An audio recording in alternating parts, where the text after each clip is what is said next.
Actually, this talk, I'm really just going to sit around and play World of Warcraft while you all watch me.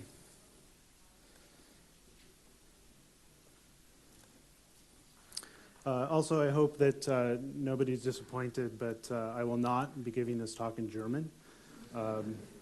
Yesterday, I could barely order lunch, so I think it's best that I stick to English. Anyway, thank you, everybody, for coming. Today, I'm going to talk about Maniac Mansion, the original Commodore 64 version of Maniac Mansion, one of the defining adventure games of the 1980s and 90s. I started working on Maniac Mansion about 25 years ago, and when I started putting this talk together, I thought it would be fun to do, say, post-mortem of sorts on the game. It was, 25 years old, looking back at its creation and its development, and seeing what we did right and what we did wrong, and why we did what we did. But as I was putting this talk together, it really started to become this, trip down memory lane. I got together with Gary Winnick, who was the co-created and designed the game with me and did all the art. And we spent hours just laughing at all the odd things that we had done back then and reminiscing about what it was like in the early days at Lucasfilm Games. And I met with David Fox, and I hadn't seen him in years, and we chatted about what it was like to program in the SCUM system back then, and what the ups and downs of the projects and the good times and the bad times and all that. So this talk ended up being less of a post-mortem and more of an odd collection of memories that hopefully I'm not the only one that finds interesting and amusing. Now, over the years, Maniac Mansion has become somewhat of a cult classic, loved by adventure game fans from around the world. And Maniac Mansion has inspired countless pieces of fan art. There's the Maniac, the green and purple tentacle knitting. There's the Maniac Mansion cast done as Legos. There's this oddly disturbing Razor plastic doll here. There was a fan remake of Maniac Mansion, which was called Maniac Mansion Deluxe. Here's some of the kids from Maniac Mansion done as plastic bead art. There's the this knitting, this wonderful knitting that somebody had done of Dr. Fred and Nurse Edna. There's this fan-made poster for Maniac Mansion. There was even a 3D remake of Maniac Mansion. There was a movie trailer that some people made for the actual live-action movie trailer for Maniac Mansion. And of course, people love to cosplay the green and purple tentacles, or the green and purple tentacles. This is why I make video games.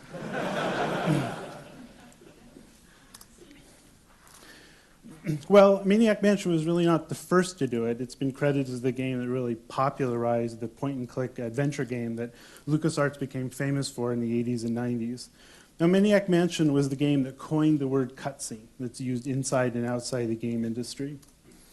And of all the games that I've made or worked on over the years, Maniac Mansion is without a doubt my favorite. And it's very personal. It's a very personal game for me.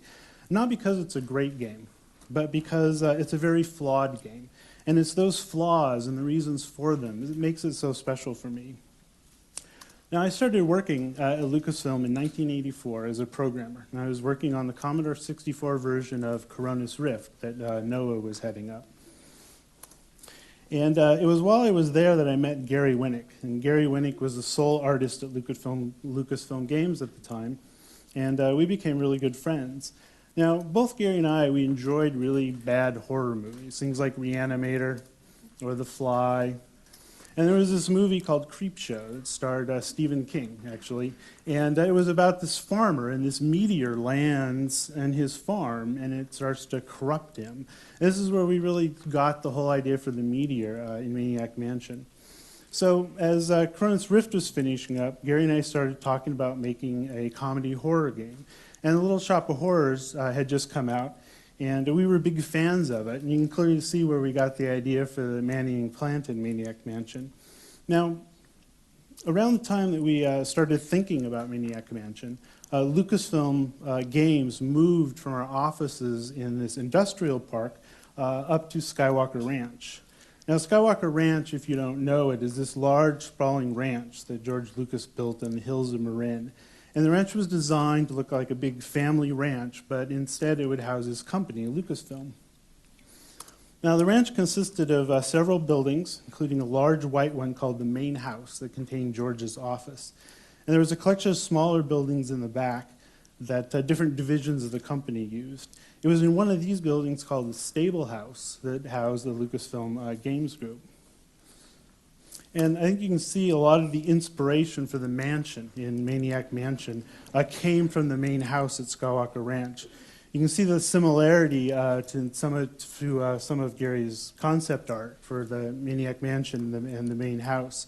There's some other things. The main house had a library, and in it was this very nice spiral staircase, and you can see that the spiral staircase in Maniac Mansion. Also in the main house, there was a media room with a big screen TV. That was actually a big screen back in 1985. There was also a grand piano, and of course there was a nuclear reactor. You can only get so much power from Ewoks, so they needed that. Can I get some water? Does anybody have some water? It's on its way already. Oh, okay, good. Yeah, I'm kind of parched here. So Gary did some early concept art of these kids going into this creepy old house. Now, really, besides this concept art, we really didn't have this story besides kids and creepy old house. And you can see this was a very, very early concept where the kids that were going into the house, they really were just kids. This was a brother and sister and a little brother. And we really hadn't formulated that cast of characters that Maniac Mansion is really known for. And here's some stuff about kids going in. Here's some stuff where we're starting to formulate a little bit about the different characters. You can see Razor a little bit starting to come out in this concept art. Here's the infamous dungeon with one of the kids stranded down in it.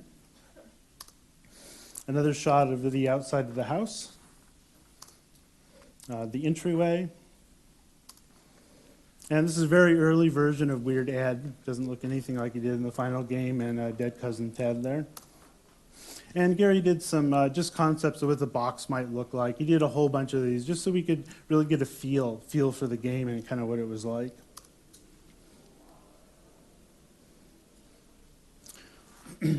So, like I said, we really didn't have any concept story for this game, just besides kids and this creepy old house.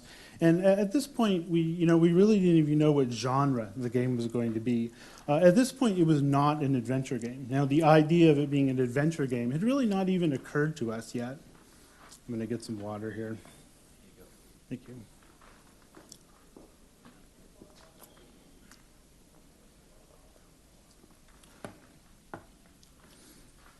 So the idea of it being an adventure game hadn't really occurred to us. It was just this amorphous thing that we called the game. And I clearly remember sitting around trying to imagine what this game was going to be like. And it wasn't making a lot of sense to me. You would just go places and you would do stuff. And that was really kind of about it. So during my Christmas vacation that year, I went to see my aunt and uncle. And my 8-year-old cousin had a Radio Shack color computer. And he was playing this game called King's Quest. Now, I'd spent a lot of time playing Colossal Cave on my university's mainframe, and I'd play the Scott Adams adventures and the Infocom text adventures, and I loved the genre. But watching my 8-year-old cousin play King's Quest really made Maniac Mansion fall into place. It's like, of course, we'll make it an adventure game. And this was this eureka moment where everything made sense. All of the odd, disconnected ideas that Gary and I had really started to snap together. Now, I spent a lot of time playing King's Quest over that Christmas to really see what they were doing. And it was my first exposure to a text adventure with graphics. But they were not just simple pictures, they were graphics with animation. Now, one of the aspects of the game that I did not like was the text parser. They were graphics, and it was more than just a slideshow, but I still felt like I was playing a text adventure. And I was getting very frustrated with this game called Second Guess the Parser. you would see a bush on the screen, and you type pick up bush, and it would say, I don't know what a bush is. And then you type pick up plant, and it would say, I don't know what a plant is. And you type pick up shrubbery, and it would say, I don't know what a shrubbery is. And then pretty soon you type fuck you, and it would say, I don't understand what fuck is. So I'm looking at this bush or this plant or this shrub, and I cannot figure out the word that the game designer is using for it. And it's very frustrating because I can see this thing right on the screen. Why can't I just click on it? And the next logical step is, if I can just click on objects on the screen, why can't I just click on the verbs as well? And really, despite what the marketing departments and the back of the boxes were telling us, these games really only understood a very small number of verbs. Now, the Commodore 64 had a joystick, so we just made it so you move this cursor around and you can click on the screen and where you wanted something or click on the verbs. So now that Gary and I knew that this was an adventure game and it was going to be completely visual and there wasn't going to be a parser, we were really kind of off and running at this point.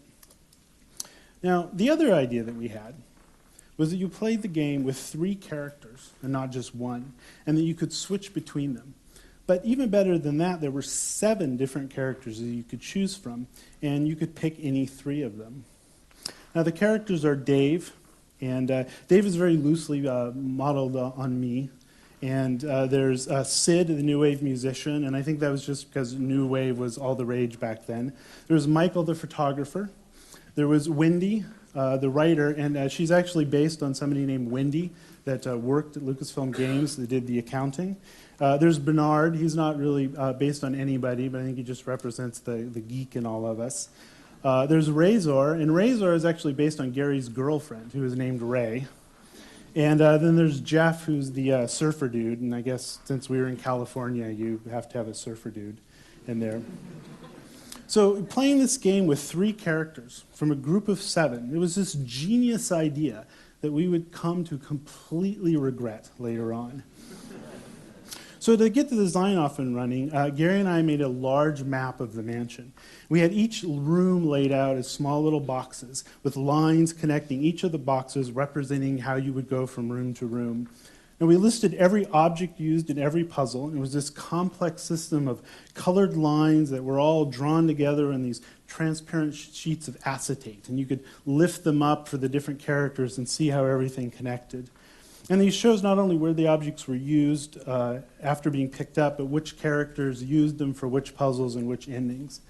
And Gary was so proud of this map that he actually put it on the wall in Weird Ed's bedroom. And this map was a completely mess. It was a virtual, unintelligible mess. But it was the only way that we knew to keep this information straight. Plus, Gary and I had never designed an adventure game before. I mean, really, how hard can this be, right? So, after a few frantic weeks of programming, it became clear to me that I was never going to be able to complete Maniac Mansion doing this whole thing in 6502 assembly language. Another programmer at Lucasfilm by the name of Chip Morningstar suggested that I create a scripting language. And this would allow the logic of the game to be done in a high-level language while the engine could be done in blazingly fast 6502. Now, I played around with using a Lisp-like language, since that seemed to be all the rage for AI at the time, but I eventually settled on something that was a little more C-like in its structure. Now, Chip wrote the first version of that compiler, and I wrote the interpreter and the rest of the engine in 6502 assembly language, and the SCUM system was born. Now, SCUM stands for Script Creation Utility for Maniac Mansion.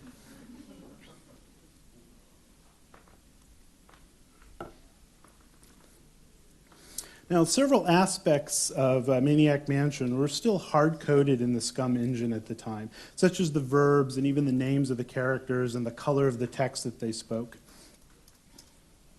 But all this would be abstracted out when Zach McCracken came about, and the SCUM system would be completely game-independent with Loom and Indiana Jones and the Last Crusade. Now, the whole notion of verbs at all was removed from the Scum engine when Loom came about, because Brian Moriarty, who did that game, didn't even use verbs in the game. So at that point, the whole interface was actually coded in the Scum engine rather than, or in the Scum language rather than in the engine. Now, during this time, Gary was producing a lot of art that really had no place to go. But we continued to work on the design of the game. Now, I want to talk just a little bit about the art in Maniac Mansion.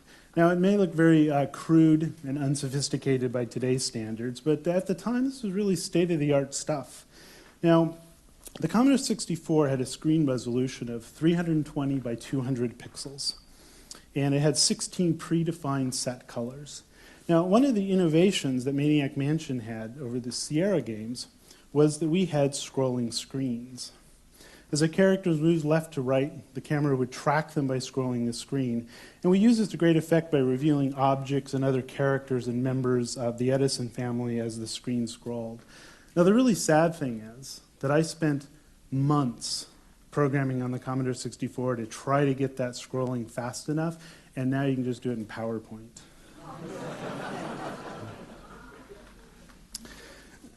So, but this was a big technical challenge. The Commodore 64 did have a true bitmap screen where each pixel could be addressed individually.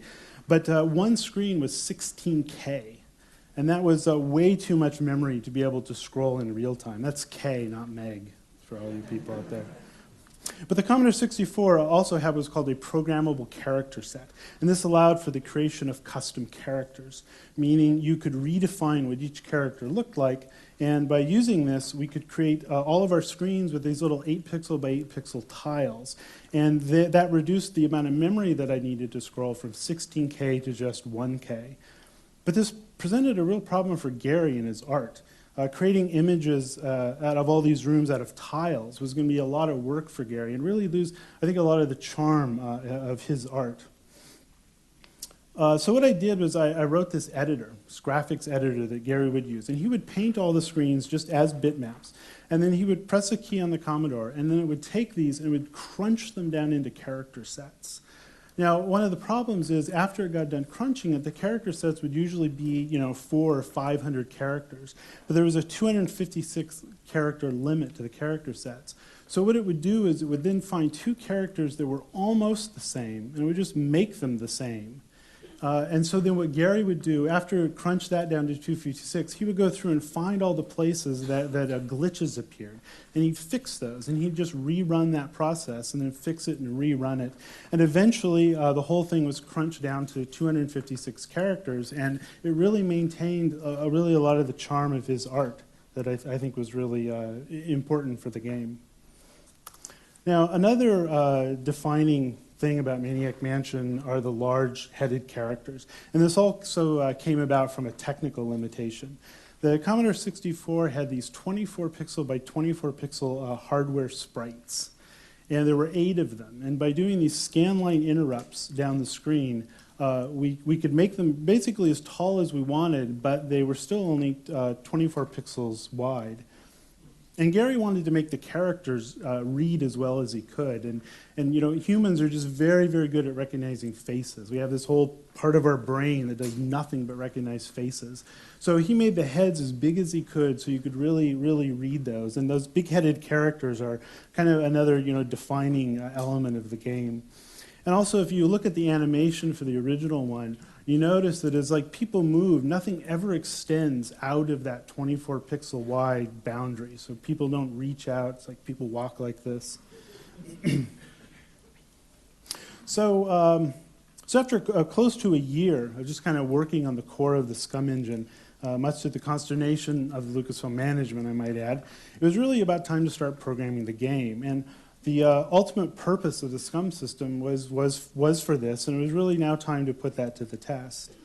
Now, originally, I was going to be the only programmer on the project, but that was no longer realistic. So David Fox came on board to do some of the programming work. David would then go on to do Zach McCracken after that. Now, I had done a lot of the basic Scum programming, mostly to test the engine and some of the basic constructs of the language. But a lot of the actual work really fell to David to do a lot of the scripting. Now, one of the things I'm really most proud of in the SCUM system is that it was completely multitasking back in the days of the Commodore 64. And this allowed SCUM programmers to focus on a single object or a character and to code it to really run in its own process without complex state engines. Now, one of the first things that ever animated in the game was that clock right there.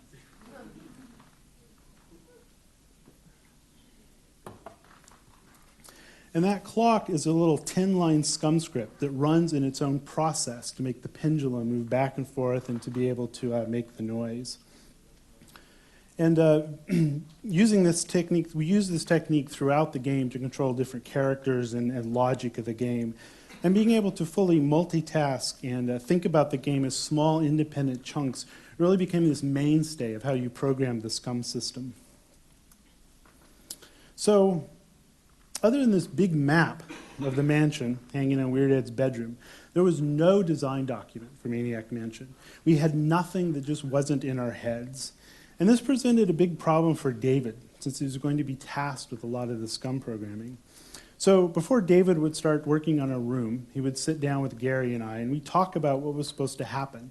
And then he'd go and he'd program it in the SCUM language. We called this wiring up rooms. I'm not sure why we called it that. It was called wiring up rooms. We called the screens rooms because they were rooms of the mansion. This was a terminology that would follow the SCUM system for years. Even in Monkey Island, we called them rooms, even though most of them took place outside. Now, one of the opening lines of Maniac Mansion is where Dave says, "Don't be a tuna head." Now, it's an odd line, and I'm occasionally asked about it. And originally, it was supposed to be, "Don't be a shithead." But the head of Lucasfilm Games, a man by the name of Steve Arnold, told us to take it out, that we couldn't swear in a Lucasfilm game. Now, Gary and I felt very strongly that Dave needed to say shit. I guess we were young and swearing was cool back then. We protested and we argued about the artistic integrity of the game and probably how our vision was being destroyed by this censorship and how if we couldn't say shit, this whole game wasn't even worth making anymore.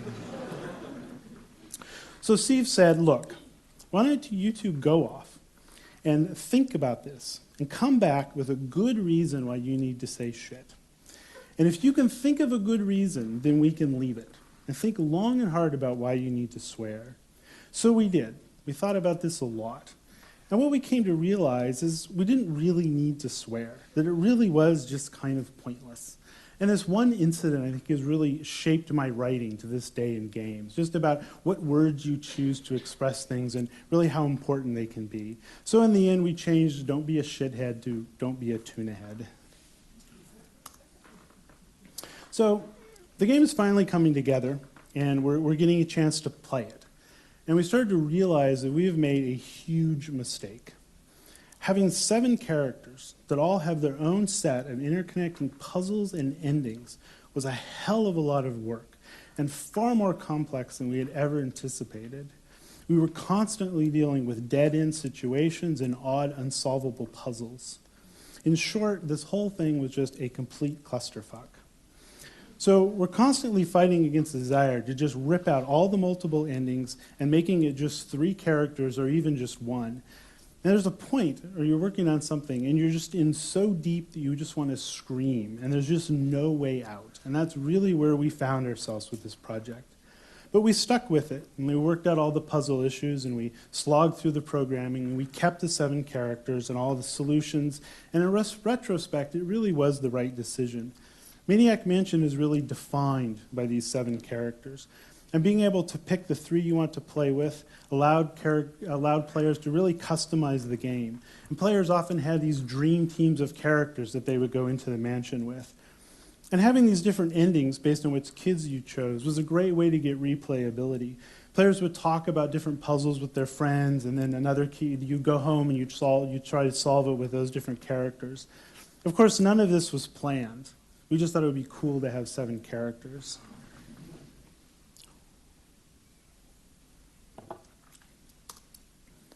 Now, one of the other defining elements of Maniac Mansion were cutscenes. And it's probably one of the first games to really, really use cutscenes. Other games that had scenes that played out when you won a level or lost a level, but not that happened just throughout the game, as a way to tell a story in a very visual, movie-like way. Now, the reason I'd called them cutscenes is that they were scenes that cut away from the action. And there's a command in the Scum language called cutscene that automatically saved the state of the game and then restored it after the cutscene was over. And this meant it was really easy to trigger them based on timers or events and not really worry about the state of the game before the cutscene happened. Now, Maniac Mansion triggered a lot of cutscenes simply based off of timers. So you could be right in the middle of something and it would cut away to a cutscene. We would later refine this in Last Crusade and Monkey Island to have them trigger off of events or progression of the player so they were a little less jarring. Okay, so we're frantically working on the game again. It is way, way behind schedule at this point. We're pretty sure that George Lucas is going to show up one day and throw us in the garbage compactor that we're pretty sure he keeps outside of his office.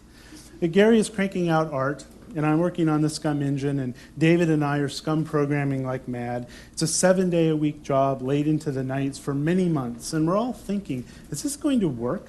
Is this a good game, or are we just wasting our time? So one day, David asked me to come to his office. He wants to show me something, and Gary is sitting there with a weird smirk on his face.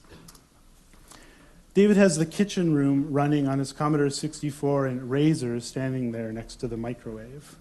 And in her inventory is a hamster.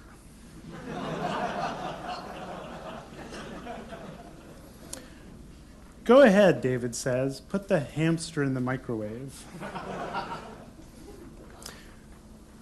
So I put it in the microwave. And I'm thinking he's just going to show me a bug in the Scum system, something that I need to go fix. So then David says, okay, now turn on the microwave. And after a few seconds of a humming sound, there's a splat followed by a perfectly timed ding. And we all just laughed our asses off after that. So if you're upset about the hamster in the microwave thing, that was all David and Gary. I love hamsters. But what this really does point out is the power of the Scum system. It only took a few minutes to draw and script that gag. And it was fast to put funny things into Scum games. And you really see that pay off in games like Monkey Island, where we could develop the game in this almost improv fashion. Now, one of the drawbacks of being able to script events so quickly is that we wanted to make everything work in a logical way. We made it so you could use any object with any other object, and if we thought that it made logical sense to do so, we'd wire it up that way. Now, what this did mean is that we wired up a lot of dead ends. Things the player might think to do, we'd wire up and let them screw themselves over. Now, some of the examples of this is you can pour the developer fluid on the plant and you can kill it, preventing the kids from ever being able to climb up the stairs. You can launch the Etzel without the meteorite in it. You can let Weird Ed take the package, and which you'll never be able to get it, which makes it unwinnable with certain character combinations. You can open the film with the darkroom lights on, therefore exposing it and making the game unwinnable with Michael. If you use the paint remover on anything except the blotch in the room with the man-eating plant, you won't be able to climb up. If you waste all your dimes in the telescope room, the game's pretty much over at that point. If you send irrelevant information to Mark Eater, you won't be able to send the right stuff to him later. If you only have one kid outside and the other two are in the dungeon with the key, there's really nothing you can do at that point. You're pretty much screwed. And there are countless other examples of this. And it's not that we were trying to be cruel or vindictive. It's just that we were naive. And it was so easy to wire up possibilities. We didn't really think about all the implications of this. Now, the worst part of the dead ends is that you don't know you've screwed up. You'll happily play on until you just can't make any progress anymore. Now, some of that was just accepted gameplay back then, just using the save game almost as a gameplay mechanic. But today, a lot of this would have been caught by test. But other than myself, David, and Gary, there was only one other full-time member of the Maniac Mansion team. He was the only tester in Lucasfilm Games. And he sat in this back room, and he played Maniac Mansion all day long. We had no bug database. He would just jot notes down on a piece of paper, and then he'd give them to David, Gary, and I to fix. We had no regression testing. We had no focus testing. We had no test plan. So other than Dave and Gary and I playing the game, that was the extent of all of the testing we had, which I think is pretty amazing considering the complexity of the game and all the permutations with the 7 characters. And I think other than the dead ends, I think it all worked out. There were no major bugs found in the game, and this was long before the days of being able to use paying customers as beta testers and just patch the game after the fact. So we're getting to the end of the project. Lucasfilm was responsible not only for the game, but also the box and the marketing.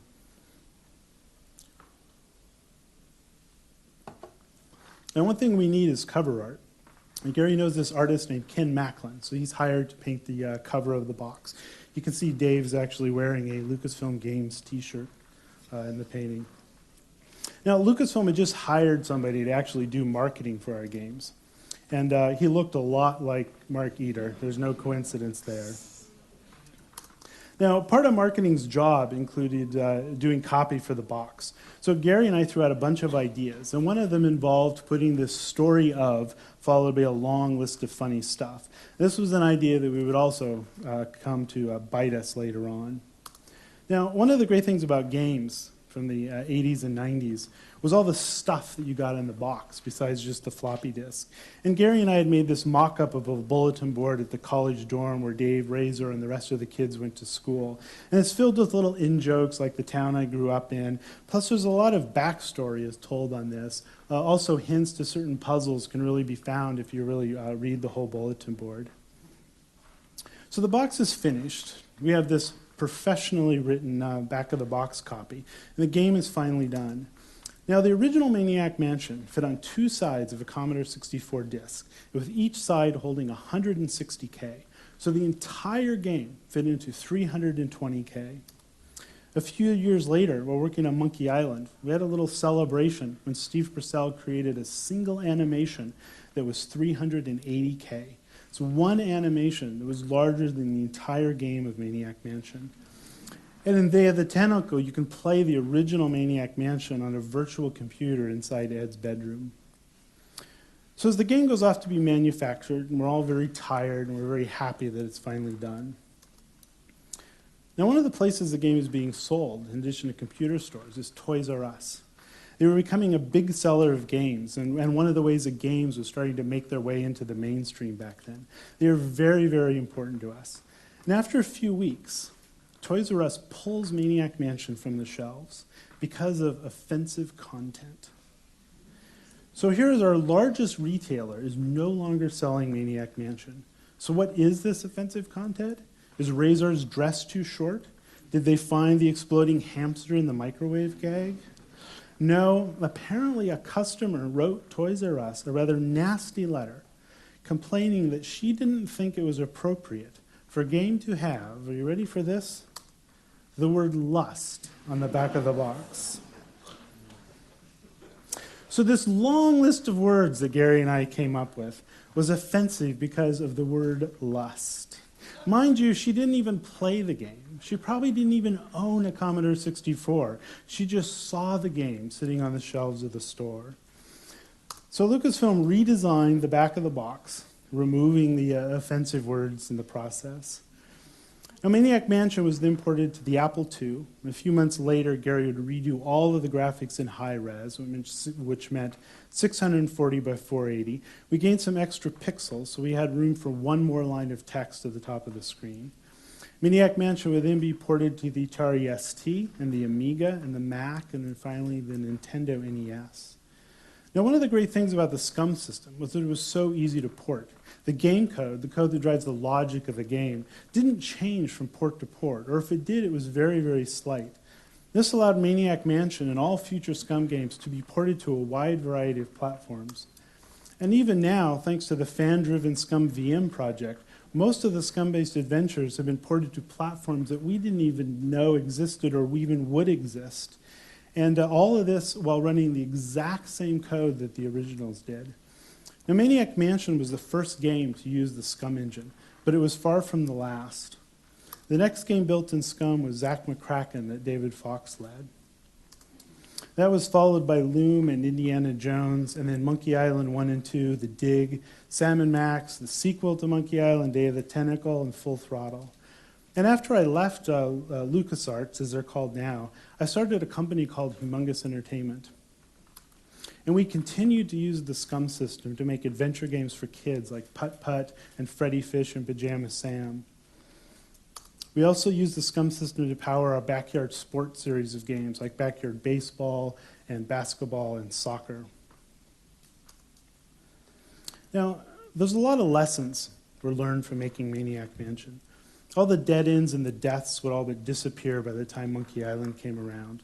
The puzzle structure would get redefined, and we now had rules and guides for what made good puzzles and how players should discover problems and solutions. Replacing the convoluted mess of a map that Gary and I had for Maniac Mansion were well-structured puzzle dependency charts where you could look at the entire flow of the game at a quick glance.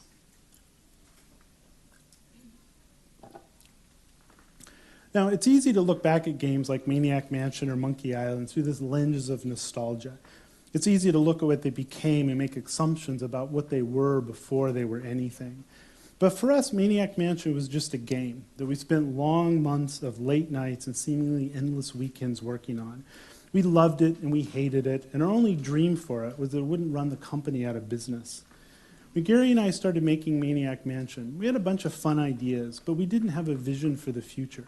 We were not on a crusade to change the face of adventure games. We just wanted to make a game and not get fired. And I think if there's anything to learn from this talk, I think it's that we had no idea what we were doing, none whatsoever. And I think that's an important lesson, because sometimes you just need to do things. And thinking too much or knowing too much can sometimes hurt more than it can help. Because sometimes it really is important to just be too stupid to know that it can't be done. Thank you.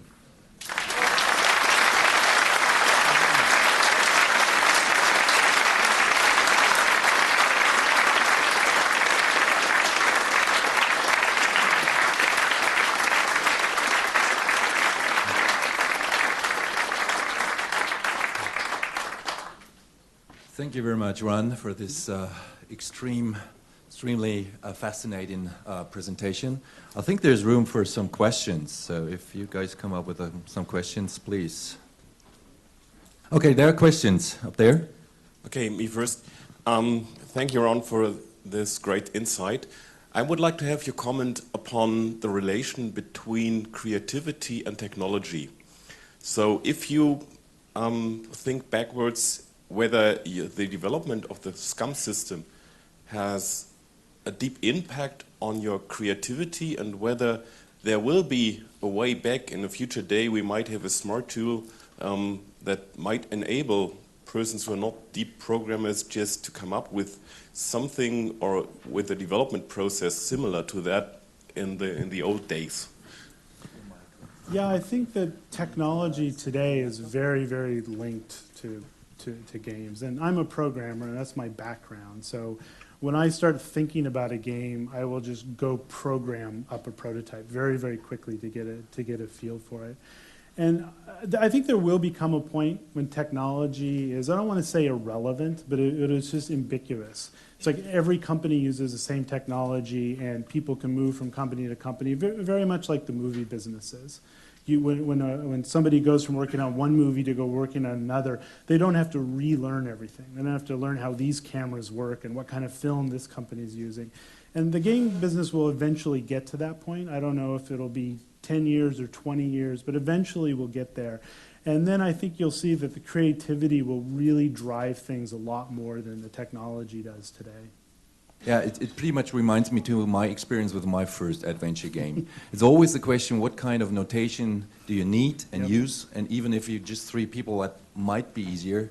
But talking to the programmers and laying out, they don't want to know the story actually, they just want to know the script. What to program. Yeah, and so my question, maybe in the meantime, is what kind of tools are you using as when you start with such a thing?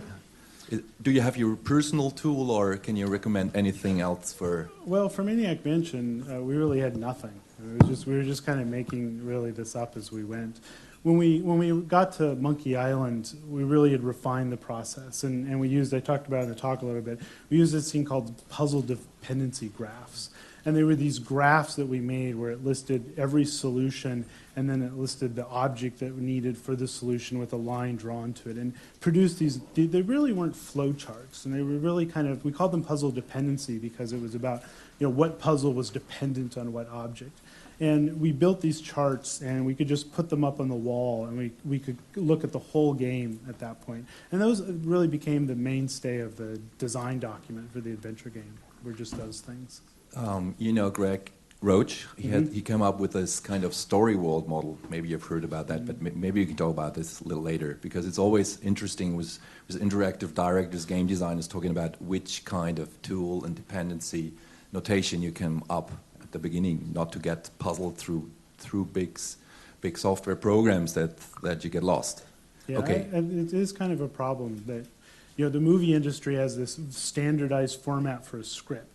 And so any writer can write a movie script and be given to any director, and that director knows how to go make the movie. But we don't have a standardized format for anything. And it's very, very hard. When you hire new people, they have to relearn how you do design documents versus how the last place you worked at used design documents. Interesting issue. We can maybe should deepen that in a workshop once here. Anybody else? Yes, hi. Hi, Ron. Thank you very much for everything. It's a pleasure to having you here, and I'm really a big fan of your work. So well done. And I think I speak for everyone here. And what I want to say actually is, or ask you is, what you are thinking about the chainsaw and the fuel tank, because I couldn't figure it out to today. There was a correlation between Maniac Mansion and Zach McCracken, and maybe if you have some thoughts on that. Yeah, well, we put the chainsaw in the Maniac Mansion kitchen just as a gag, because that would be funny. You go in the kitchen, there were knives hanging above the sink, and then a chainsaw. But we didn't really want you to use the chainsaw, because we didn't really know how you would use it anyway. So we just put it in there, and there was just a joke that there was this chainsaw that if you tried to use it, it said it was out of gas, and there was no gas in the game to find. And then when David Fox went and did Zach McCracken, he put a can of gas in Zach McCracken, but no chainsaw. So it was just this just little gag to tie the whole thing together. Okay, thanks. Last question out there in the end. Yeah, Maniac Mansion was preceded by the Labyrinth game from Lucasfilm, right? Yes, it was. Did Lucasfilm learn something from that game, technical-wise, or for the content, or for the gameplay, or was it just a totally different game? Well, I don't know. They had done it previously, but I really wasn't involved in that project at all. So it was just kind of something that was going on tangentially. They had done some stuff with, I think, a first step into that point and click, and they had a list of verbs, but I believe they were on a wheel that you would go through. So I think Labyrinth was like a stepping stone, from the just pure text adventures with some graphics to what Maniac Mansion finally was. Sebastian had a last question. Ron, allow me one question. What comes up for you next? What you're going to do in the future? What's about Deathbank? Can you just tell us in a few sentences what you're having Yeah, planned? I just got done with a game called Deathbank, which was released summer on PSN and XBLA, which is kind of a combination of an adventure game like Monkey Island with an action RPG like Diablo. And now I'm working for Double Flying Productions with Tim Schafer, and I have a new game there that I'm currently working on, but we're not really talking about it yet. So. Okay. Will there be Brutal Legend 2 in the future? I don't know. Okay. Thank you very much, Ron. All right, thank you. Thanks.